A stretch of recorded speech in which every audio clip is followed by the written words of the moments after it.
فرحته بالبكالوريا لم تكتمل، ودرس أسبوعا واحدا فقط في الجامعة.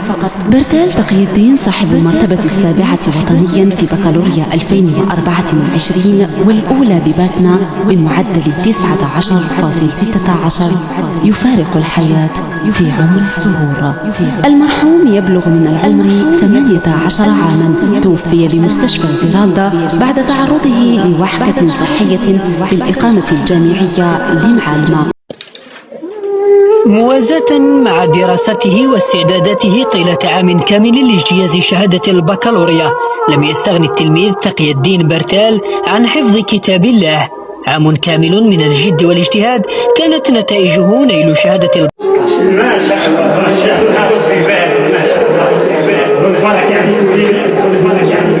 عربي حولك عقبال نجاحات والله فرحة شديدة، كنت أتوقع ولكن المعدل 18 فصل، ولكن 19 والله الحمد والشكر لله تعالى. الحمد لله على كل حال.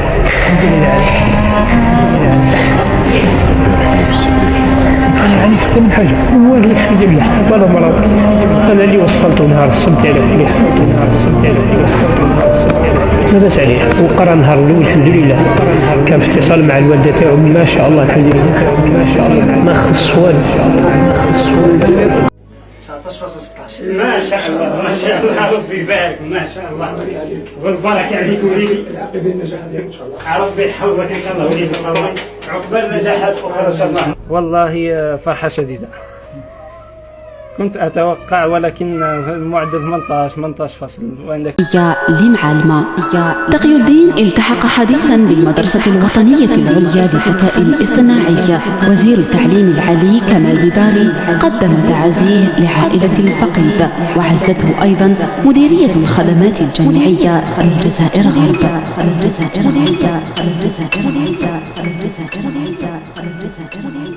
رحمه الله وأسكنه فسيح جنانه.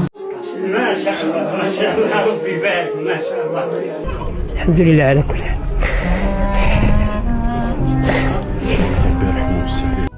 19.16 ما شاء الله ما شاء الله ربي يبارك، ما شاء الله.